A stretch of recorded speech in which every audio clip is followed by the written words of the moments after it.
नमस्कार साथियों। जय हिंद हिंदी चैनल में आपका स्वागत है।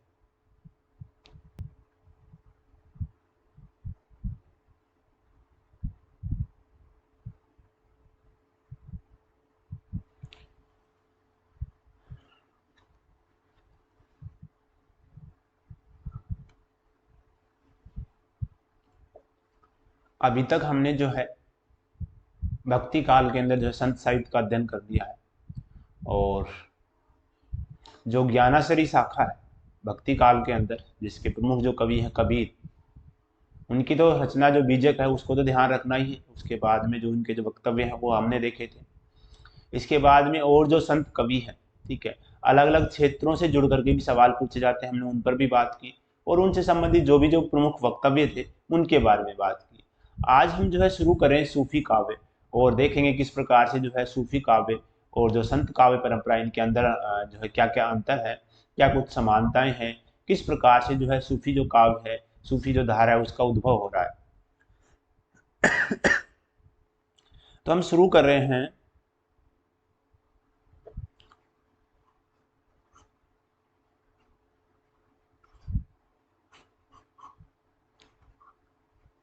सूफी काव्य।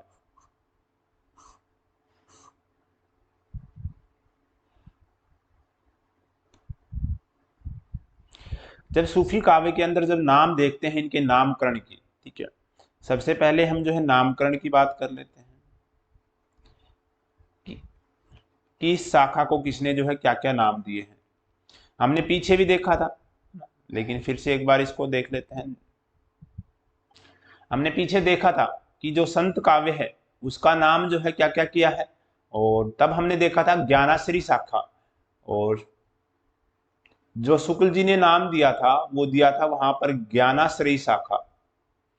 और सूफी काव्य धारा के अंदर जो है इन्होंने नाम दिया प्रेमाश्रयी शाखा। किसने दिया ये नाम? शुक्ल जी ने। तो शुक्ल जी ने जो है सूफी काव्य धारा का जो नाम रखा है वो क्या रखा है? प्रेमाश्रयी शाखा। और संत काव्य धारा का ज्ञानाश्रयी। आगे हम देखेंगे राम काव्य का जो है राम मार्गी, और जो है फिर कृष्ण मार्गी। ऐसे ही जो है राम कुमार वर्मा का जो नाम है ये काफी प्रसिद्ध है। ध्यान करो, एक बार मैंने पीछे भी बताया था, इसका जिक्र किया था। बिल्कुल आसान आसान नाम दिए हैं इन्होंने। इनका नाम दिया है इन्होंने प्रेम काव्य।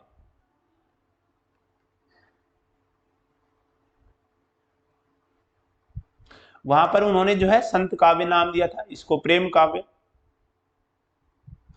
ऐसे ही जो है रोमांसिक कथा काव्य,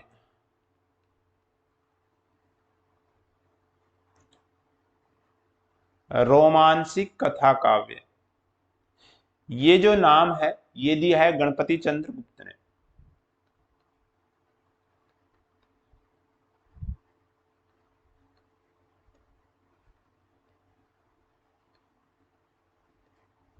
तो ये नाम हो गए प्रेमाश्री शाखा, प्रेम काव्य और रोमांसिक कथा काव्य परंपरा, है ना। तो जो है ये भी पूछा गया है प्रेमाश्री शाखा शुक्ल जी का, ठीक है। और शुक्ल जी का तो जो है प्रमुख है ही। इसके साथ जो प्रेम काव्य है राम कुमार वर्मा ने जो है नाम दी है, बिल्कुल साधारण से, ये भी पूछे गए। अब हम देखते हैं कि ये जो सूफी जो शब्द है इसकी उत्पत्ति जो है कैसे हो रही है।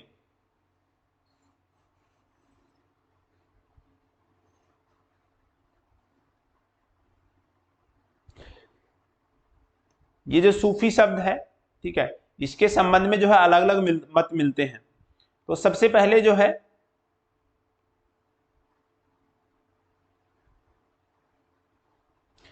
जो सफ शब्द से जो है इसकी उत्पत्ति मानी गई है, और सफ शब्द का जो है अर्थ माना गया है पंक्ति।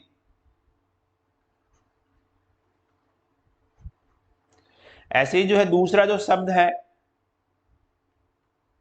माना है कि जो है इस सूफी शब्द की जो उत्पत्ति है सफा शब्द से हुई है, और इस सफा शब्द का मतलब होता है पवित्रता। लेकिन नहीं, कुछ लोग मानते हैं कि इसकी जो उत्पत्ति है वो हुई है सूफ शब्द से। सूफ का मतलब हो गया ऊन।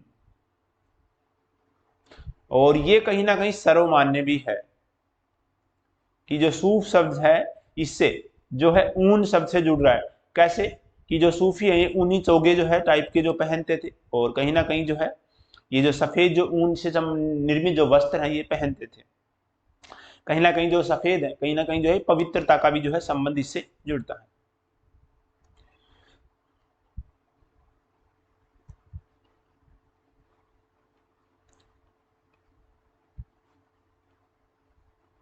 सूफा ये एक अरब देश की जाति है।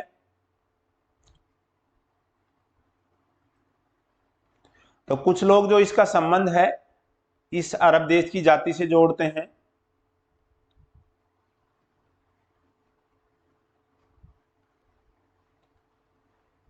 कुछ लोग इसका जो संबंध है सुफ़ा से जोड़ते हैं।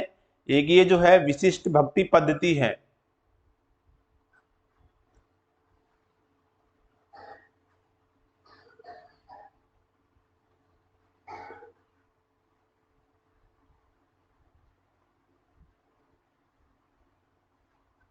कुछ लोग इसका जो संबंध है सुफ़ा से जोड़ता है, और इस सुफ़ा का मतलब है चबूतरा।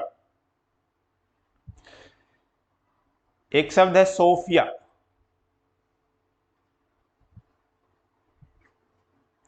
और ये है ज्ञान का प्रतीक।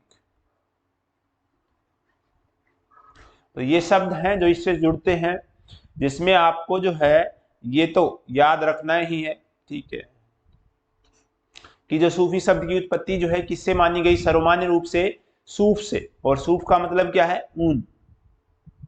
जिसमें जो है पूछा गया है सफ जो है मिलान के रूप में भी जो है पूछ सकते हैं कि सफ का जो है मतलब क्या है, जिससे सूफी शब्द की जो है उत्पत्ति मानी गई। तो पंक्ति सफा यानी कि पवित्रता, सूफ यानी कि ऊन, और सूफा एक अरब देश की जाति है, और सुफा ये क्या है, एक विशिष्ट भक्ति पद्धति है, और सुफा यानी कि चबूतरा, सोफिया यानी कि ज्ञान का प्रतीक।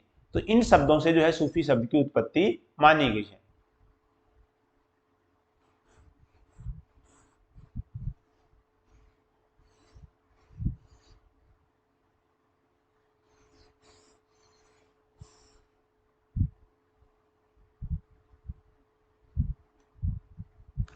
अब हम देखते हैं सूफी काव्य की कुछ सामान्य प्रवृत्तियां।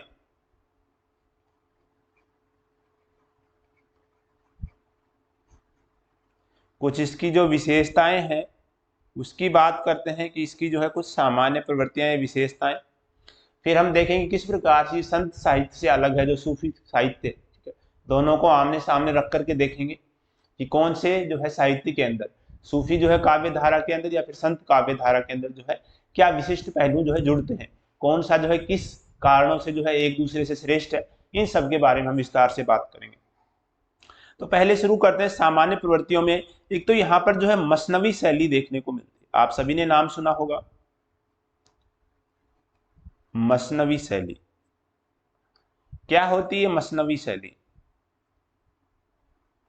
हमने जो है पीछे जो अमीर खुसरो का जब काव्य पढ़ा था, उनकी जो कुछ पुस्तकें जो है पढ़ी थी, तब हमने देखा था कि उनकी जो नूसिपियर जो है मसनवी है, और ये जो मसनवी शैली है इनमें हमने अंतर वहां पर भी देखा था, ठीक है। लेकिन अब जो है अब यहाँ पर हम विस्तार से देखने वाले हैं। तो उनकी तो जो नूसिपियर है वो तो क्या है, एक ऐतिहासिक ग्रंथ है, ठीक है। वो उन्होंने जो है इतिहास के बारे में जो वहां पर जानकारी दी है। लेकिन ये क्या है, मसनवी ये एक शैली है। क्या होती है शैली? ये एक लिखने का तरीका है। कैसे देखते हैं, इसमें क्या होता है कि जो कवि है सबसे पहले ये जो है खुदा की इबादत करता है,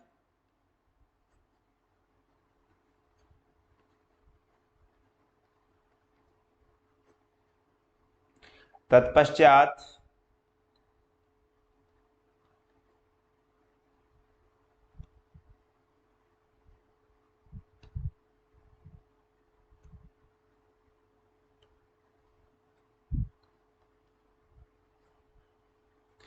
पैगंबर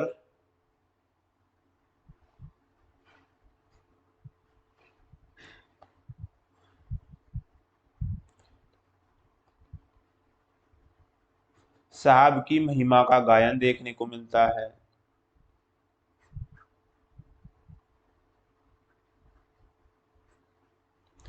फिर जो है तत्कालीन साहे वक्त की प्रशंसा, साहे वक्त यानी कि राजा,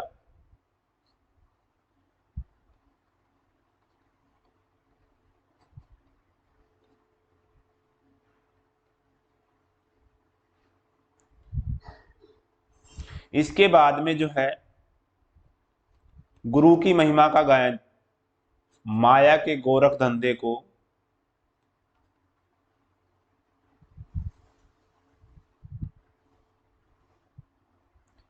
माया के गोरख धंधे को गुरु की महिमा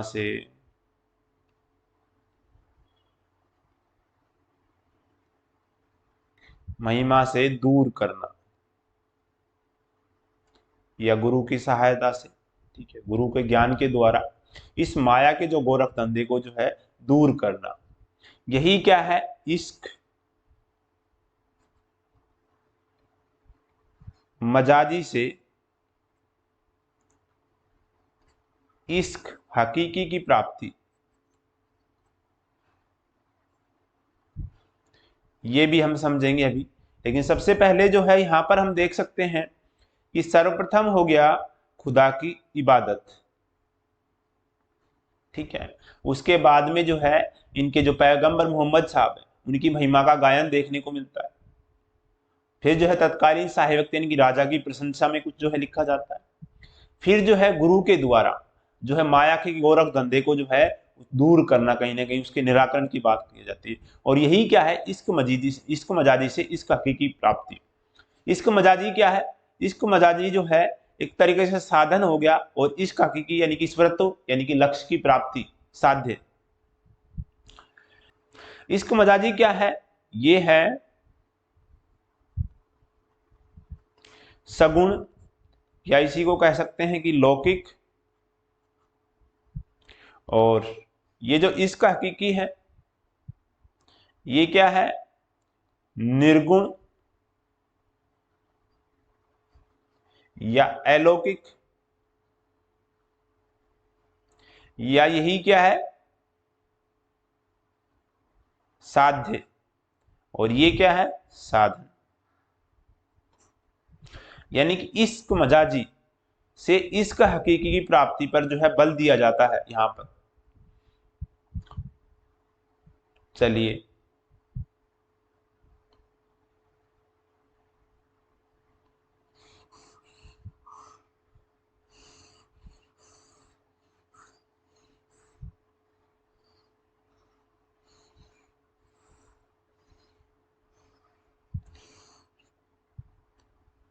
आगे जो और प्रवृत्तियों में जो है देखते हैं कि यहां पर जो सूफी काव्य है इनके जो नाम है, ठीक है, ये सर्गबद्ध नहीं है। सूफी काव्य जो है सर्गबद्ध नहीं है।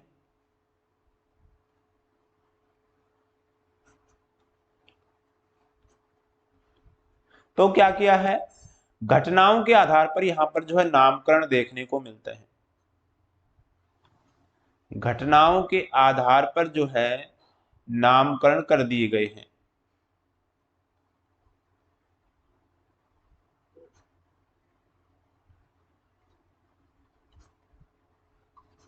जैसे हम देखते हैं प्रसिद्ध जो पद्मावत में जो प्रसिद्ध खंड है नागमती वियोग खंड, है ना, तो वो नागमती के नाम पर कहीं ना कहीं जो है नागमती का वियोग हो रहा है, जो घटना है उसके आधार पर नामकरण कर दिया गया है, न कि जो है सर्गबद्ध नहीं है।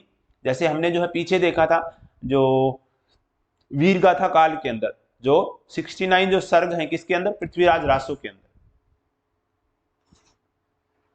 एक सूफी काव्य के अंदर जो है ईश्वर के सभी रूपों की कल्पना जब हमसे पूछा जाए कि भक्ति काल के अंदर जो है ऐसी कौन सी काव्य धारा है जिसके अंदर जो है ईश्वर के जो है सभी रूपों की जो है कल्पना देखने को मिलती है। कैसे ईश्वर के सभी रूप कौन से, निर्गुण और सगुण, ठीक है। वैसे जो सूफी काव्य है हम जानते हैं कि निर्गुण धारा के अंदर आता है, ये तो याद रखना ही है, ठीक है। लेकिन जब सवाल ऐसे पूछा जाए कि कौन सी धारा के अंदर जो है ईश्वर के सभी रूप हो यानी कि सगुण और निर्गुण दोनों, किस प्रकार से हमने देखा इश्क हकीकी से जो है इश्क मजाजी से इश्क हकीकी की प्राप्ति पर बल है। तो इश्क मजाजी तो क्या है, वहां पर सगुण है, और इश्क हकीकी क्या है, ये है निर्गुण। तो कहीं ना कहीं सगुण और निर्गुण दोनों ही जो है ईश्वर की जो है रूपों की यहाँ पर कल्पना की जाती है। हम देखते हैं निर्गुण धारा जो है पूरी जो है क्या है, निर्गुण धारा के अंदर आती है।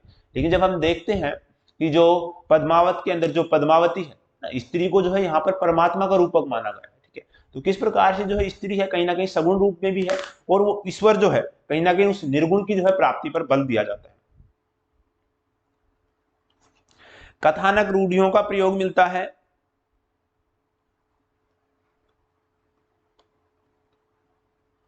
कथानक रूढ़ियों का, और ये भी कह सकते हैं हम सर्वाधिक प्रयोग भक्ति काल के अंदर जो है कथानक रूढ़ियों का यहाँ पर सब जो है सर्वाधिक प्रयोग मिलता है। जैसे आदि काल के अंदर हमने देखा था पृथ्वीराज रासों के अंदर जो है कथानक रूढ़ियों का सर्वाधिक प्रयोग देखने को मिलता है। ये कथानक रूढ़ियां होती क्या है, तो रूढ़ियों का मतलब जैसे हम कहते हैं कि ये व्यक्ति जो है रूढ़िवादी है, रूढ़िवादी नहीं, पुरानी विचारधारा वाला है, पुरानी जो है विचारधाराओं से जुड़ा हुआ व्यक्ति हो तो हम कहते हैं रूढ़िवादी व्यक्ति। ऐसी जो रूढ़ियां हैं ये क्या है, ऐसे कथानक, ऐसी पुरानी जो है किंवदंतियां है ना, जो इस कथानक को जो है रोचक बनाती है। भले ही जो है वो पुरानी है लेकिन कहीं ना कहीं जो है कथा के अंदर जो है रोचकता, छोटी छोटी जो कहानी है वो रख दी जाती है और वो जो है कथानक को जो है रोचक बनाती है। यहां पर जो है हमें कड़वक बद्धता जो है देखने को मिलती है। कड़वक क्या होती है, कड़वक बद्धता, इसमें जो है अर्धालियां रखी जाती हैं। अर्धालियों का मतलब है चौपाई की दो पंक्ति। चौपाई में सभी जानते हैं 4 पंक्तियां होती है ना, तो चौपाई की जो है 2 पंक्ति और उसके बाद में जो है दोहा, ये भी फिक्स रहती है कि 5 अर्धालियां, 7 अर्धालियां, कहीं पर 5 अर्धालियां देखने को मिलती है। फिर जो है 7 अर्धालियां जो है पद्मावत से शुरू होती है, फिर आगे जाकर के कहीं कहीं पर 8 अर्धालियों के बाद दोहा, और कहीं कहीं जगह जो है बरवे भी जो है देखने को मिलता है। तो ये क्या है, कड़वक बद्धता है, ये क्या है, पद्धति है। यहां पर जो है सर्वाधिक स्त्री सम्मान देखने को मिलता है।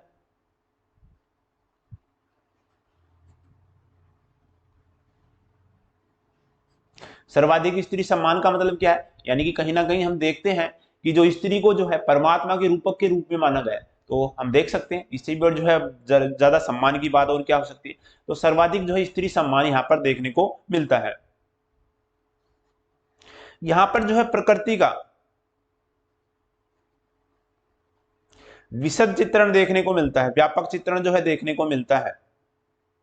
लेकिन हम जब देखते हैं नाथों के यहाँ पर तो जो है न नारी का चित्रण मिलता है न प्रकृति का, लेकिन संतों के यहाँ पर जो है नारी का चित्रण मिलता है, प्रकृति का भी मिलता है लेकिन न के बराबर, ठीक है। प्रकृति भी जो है वहां पर गौण है, लेकिन यहाँ पर हम कह सकते हैं बहुत ही ज्यादा व्यापक स्तर पर जो है, जब यहाँ पर जो विरह वेदना है उसके साथ पूरी जो प्रकृति है उसको भी कहीं ना कहीं जो है विरह वेदना से व्यथित यानी कि दुखी दिखलाया गया है। पशु पक्षियां हो गए या फिर जो है पेड़ पौधे हो गए, इन सबको जो है इसमें शामिल किया गया है, किसमें, विरह वर्णन के अंदर।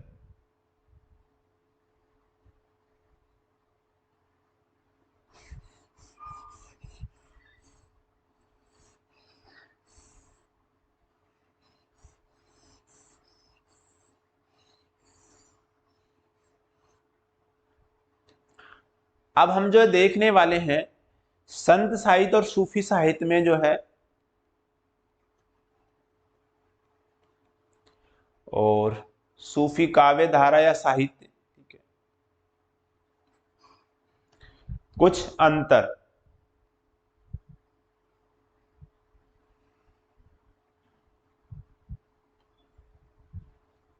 जो संत काव्य है, ठीक है, जब समानता की बात भी करेंगे हम आगे की, दोनों जो है निर्गुण काव्य धारा के अंदर आता है, ठीक है, और भी काफी समानता है, गुरु की महत्ता है, ठीक है, रहस्यवाद मिलता है, तो ये हम आगे देखने वाले हैं। लेकिन उससे पहले हम देखते हैं संत साहित्य और सूफी साहित्य में अंतर क्या है। जब संत साहित्य की बात करते हैं तो यहां पर जो है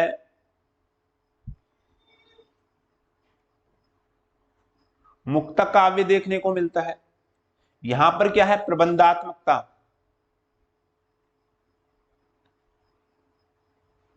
यानी कि यहां पर क्या लिखे गए हैं, मुक्तक काव्य, और यहां पर क्या है, महाकाव्य, या इसी को कह सकते हैं कि मुक्तक शैली या फिर प्रबंध शैली।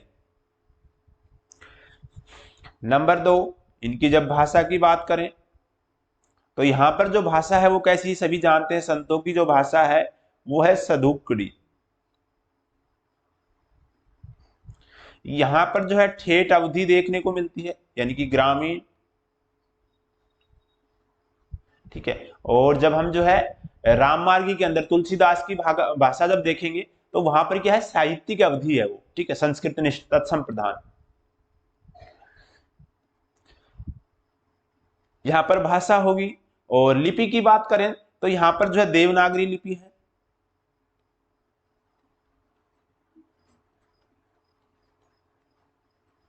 यहां पर जो है फारसी, हम हिंदी रूपांतरण जो है पढ़ते हैं कहीं ना कहीं जो है देवनागरी में लिखा हुआ, लेकिन इनकी जो लिपि है क्या है, भाषा ठेठ अवधि है और लिपि देवना जो है फारसी।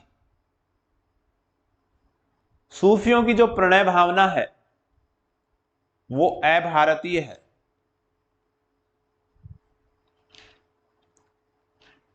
इसको विस्तार से लिखेंगे थोड़ा सा। ठीक है, अच्छा बिंदु है, पूछा भी जाता है।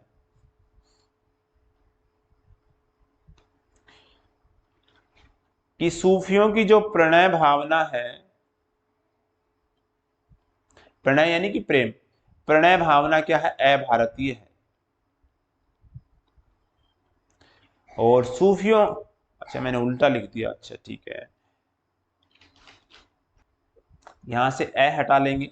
कि जो है संतों की जो प्रणय भावना है वो क्या है, भारतीय है। लेकिन जो है सूफियों की जो प्रणय भावना है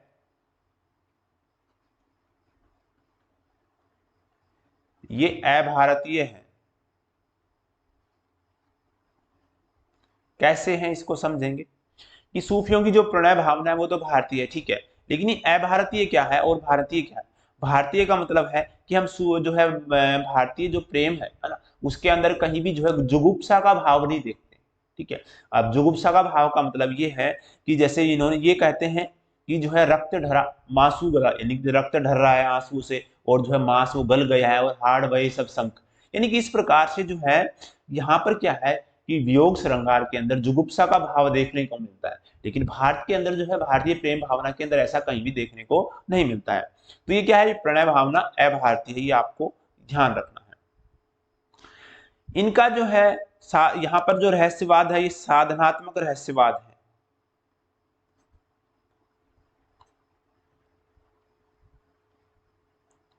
यहाँ पर जो है साधनात्मक रहस्यवाद प्रमुखतया है, और जो है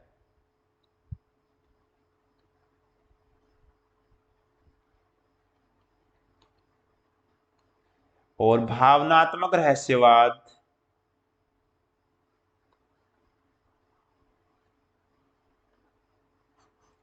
भावनात्मक रहस्यवाद गौण है।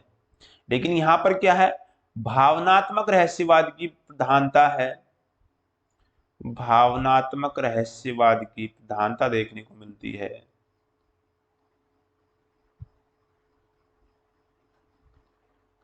साधनात्मक रहस्यवाद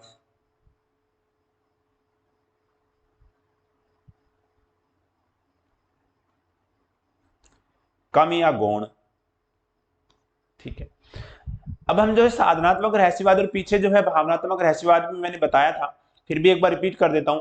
साधना का यानी कहीं साधना का पक्ष, ज्ञान पक्ष की प्रधानता होती है। ठीक है, जैसे वहां पर हमने देखा था कि जो सठ योग साधना है वो किसके अंदर आती है, साधनात्मक रहस्यवाद के अंदर, नाथों की सठ योग साधना, और इसी का प्रभाव जो है हम संतों पर भी देखते हैं। लेकिन जो भावनात्मक रहस्यवाद है इसके अंदर क्या होता है, इसी के अंदर जो है प्रेम, विरह, पीड़ा और अंत में जो है मिलन, ये सब जो है देखने को मिलता है। कहीं ना कहीं हृदय पक्ष की प्रधानता होती है किसके अंदर, भावनात्मक रहस्यवाद के अंदर।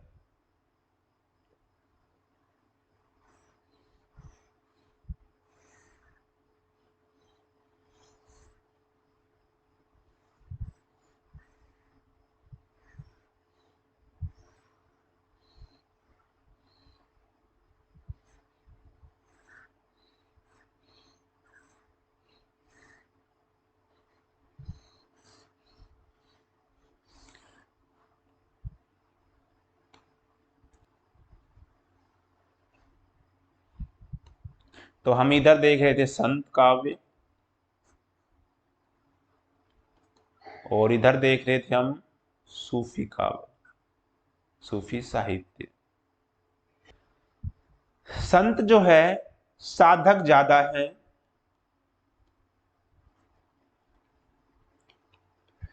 ये वही जो है स्पेस कम है, इसलिए मैं थोड़ा छोटा छोटा लिखने की कोशिश कर रहा हूं। आप जब नोट्स वगैरह बनाओ तो पूरे लिखना, ठीक है। कि संत साधक ज्यादा है और कवि कम है, जबकि कवि कम है। लेकिन ये जो है साधक होने के साथ साथ जो सूफी हैं,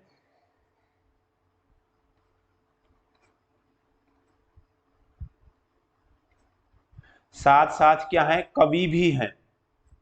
या इसी बात को हम ये भी कह सकते हैं कि साधक और कवि दोनों हैं। इन्होंने क्योंकि इन्होंने क्या किया, षट चक्र योग साधना पर ज्यादा बल दिया है। काव्यत्व की कहीं ना कहीं कमी देखने को मिलती है, ठीक है, नाथ साहित्य के अंदर। संत साहित्य के अंदर तो फिर भी देखने को मिलता है, लेकिन इनको हम क्या कहेंगे कि जो है प्रधानता किसकी है, साधना पक्ष की।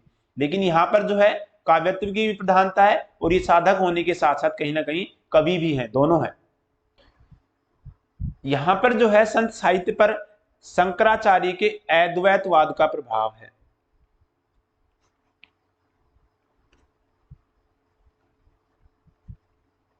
यहां पर विशिष्टाद्वैतवाद का प्रभाव है। विशिष्टाद्वैत का प्रभाव ये किसका है, रामानुजाचार्य का। अद्वैतवाद शंकराचार्य का है, ठीक है। अद्वैत अ मतलब कि नहीं है, द्वैत यानी कि दो, कौन, आत्मा और परमात्मा। तो क्या है, ये कहते हैं कि एक ही है, ठीक है, ये जो आत्मा है उसी परमात्मा का अंश है। लेकिन ये क्या कहते हैं विशिष्टाद्वैत वाले, नहीं, दोनों की अपनी अलग सत्ता है, ठीक है। क्या कह रहे हैं कि आत्मा अलग है, जैसे परमात्मा की सत्ता अलग है, वैसे ही जो है आत्मा की भी जो है सत्ता अलग है। ये जो है अद्वैत वाले जो है इस संसार को जो है मिथ्या मानते हैं, लेकिन ये जो है इस संसार को मिथ्या नहीं मानते। इनके बारे में हम अलग से भी जो है अंतर करने वाले हैं, क्योंकि जो है इनसे सवाल बनता है, ठीक है। तो इसके बाद में जो है अद्वैतवाद और विशिष्टाद्वैत में भी जो है अलग से अंतर करने वाले हैं, ठीक है। यहां पर जो है जो स्त्री है,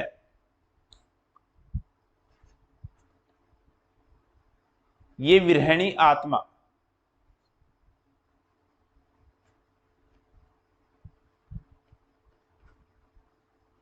और जो पुरुष है वो परमात्मा के रूप में आया है, ठीक है। लेकिन यहां पर उल्टा है, ठीक है। यहां पर जो है स्त्री जो है परमात्मा का रूपक है, और जो पुरुष है वो क्या है, आत्मा, ठीक है। यानी कि उल्टा है, ठीक है। स्त्री को यहां पर परमात्मा की जो है रूपक के रूप में माना गया है, ठीक है। इसको ध्यान रखेंगे, और कई बार यहां से सवाल भी पूछा गया है, इंपॉर्टेंट है, ठीक है। कि जो है क्योंकि हमें ये ध्यान रहता है कि हमारे जो साहित्य के अंदर क्या होता है कि जो स्त्री है ना, वो आत्मा का रूपक है, लेकिन वो सवाल पूछता है सूफी साहित्य से कि जो है या तो जो है आपको जो है कथन निष्कर्ष में दे देगा, या फिर जो है सीधे भी पूछ सकता है कि कौन सा कथन सही नहीं है। तो आपको ये ध्यान रखना है कि जो स्त्री है वो यहाँ पर परमात्मा के रूपक के रूप में आई है, कौन से सूफी साहित्य के अंदर। उल्टा है हमारे जो है संत साहित्य या बाकी जो साहित्य है उन सबसे, यहाँ पर जो सूफी साहित्य के अंदर ये जो है अलग बात है, इसलिए जो है यहाँ से सवाल पूछते हैं। संत साहित्य के अंदर जो है खंडन मंडन शैली जो है देखने को मिलती है, खंडन मंडन शैली। लेकिन यहां पर क्या है, केवल मंडन शैली, और मंडन भी किसका, प्रेम का मंडन, ठीक है। खंडन यानी कि कोई भी जो चीज जो गलत लग रही है उसका जो है ये खंडन कर रहे हैं, उसका विरोध कर रहे हैं। यहां पर जो है केवल मंडन, किसका मंडन है, और वो प्रेम का मंडन, ठीक है। यहां पर जो प्रकृति चित्रण है,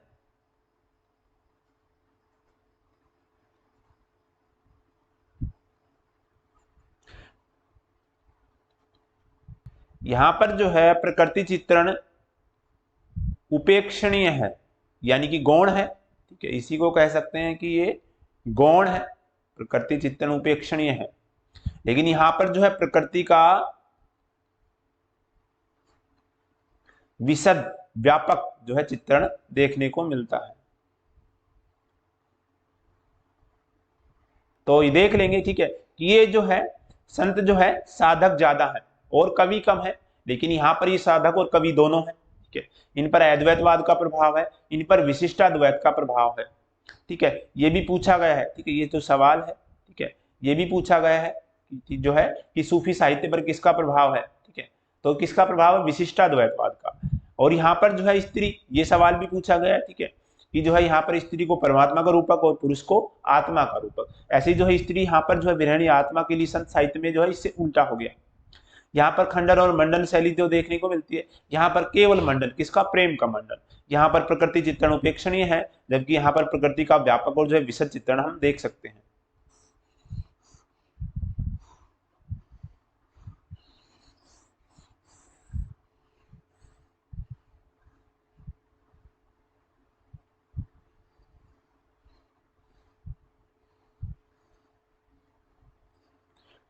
कुछ और एक दो पॉइंट हैं, वो भी देख लेते हैं हम।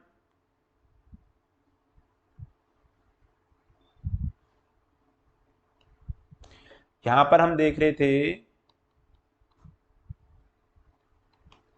संत साहित्य, और यहां पर हम देख रहे थे सूफी साहित्य। जो संत साहित्य की जो प्रणय भावना है, उसके अंदर जो विरह वर्णन है,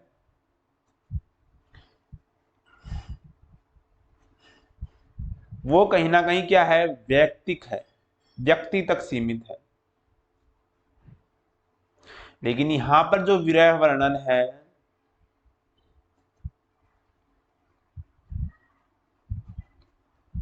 यहां पर जो है विशद है, व्यापक है, और इसी को कह सकते हैं कहीं ना कहीं विश्वव्यापी है। कैसे? इनका जो विरह वर्णन केवल व्यक्ति तक सीमित है, लेकिन इनके साथ में जो है इनके विरह वर्णन में जो है ईश्वर को भी शामिल हो रहा है, और जो है प्रकृति भी जो है शामिल हो जा रही है, ठीक है। प्रकृति, पशु पक्षी, मनुष्य सब जो है इसमें शामिल हो जा रहे हैं।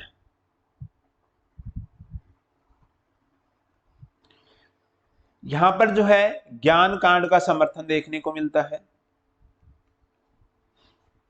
यहां पर ज्ञान कांड के साथ साथ कर्म कांड पर भी जो है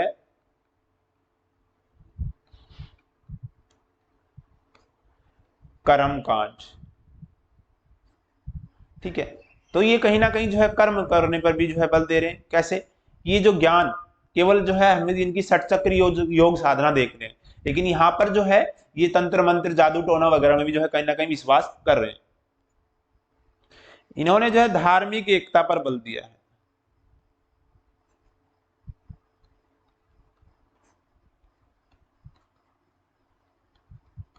इन्होंने जो है सांस्कृतिक एकता पे बल दिया है।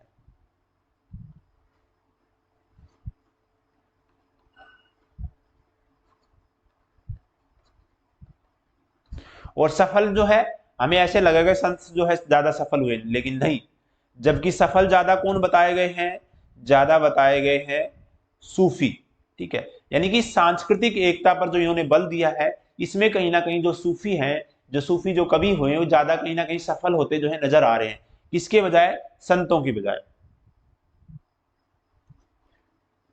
संतों के जो है यहाँ पर तीर्थाटन का जो है विरोध देखने को मिलता है।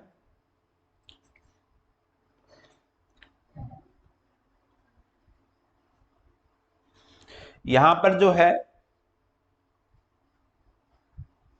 तीर्थाटन और मजार पूजन हमें जो है देखने को मिलता है। तो ये यहाँ पर जो है कुछ अंतर हो गए, ठीक है। यहाँ पर जो विरह वर्ण है ये वैयक्तिक है, ये जो है विश्वव्यापी है इधर, ठीक है, सूफी साहित्य के अंदर। यहाँ पर ज्ञान कांड का समर्थन है, यहाँ पर ज्ञान कांड के साथ साथ जो है कर्म कांड का भी जो है समर्थन देखने को मिल रहा है। धार्मिक एकता पर बल मिलता है यहाँ पर, और जो है सूफी साहित्य के अंदर सांस्कृतिक एकता पर जो है बल नजर आता है। और कहीं ना कहीं इस बात पर जो है, इस बात के अंदर ये जो है संतों से कहीं ज्यादा सफल जो है, सफलता इनके हाथ लगी है कहीं ना कहीं सांस्कृतिक एकता जो है स्थापित करने। यहाँ पर जो तीर्थाटन का विरोध है, लेकिन यहाँ पर तीर्थाटन भी जो है देखने को मिलता है, यानी कि तीर्थ यात्राओं पर जो है बल दिया गया है, साथ में जो है मजार पूजन पर भी जो है बल दिया गया है। अब इनकी कुछ समानताएं हैं, वो भी देख लेते हैं।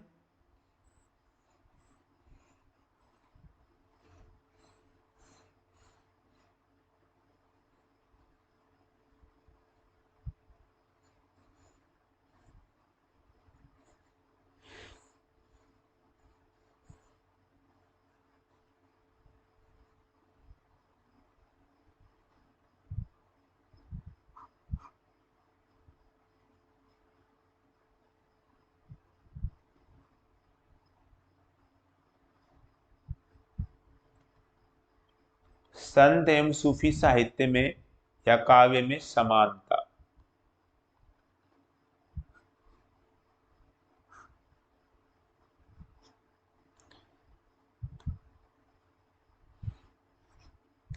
दोनों ही जो है निर्गुण परंपरा के अंदर आते हैं, सभी जानते हैं।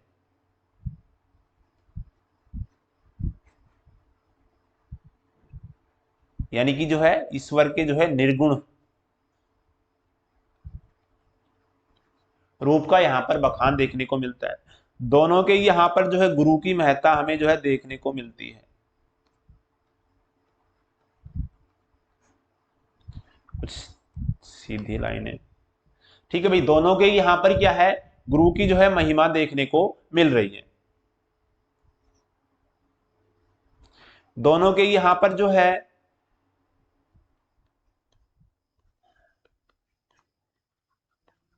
वर्ग वर्ण भेद,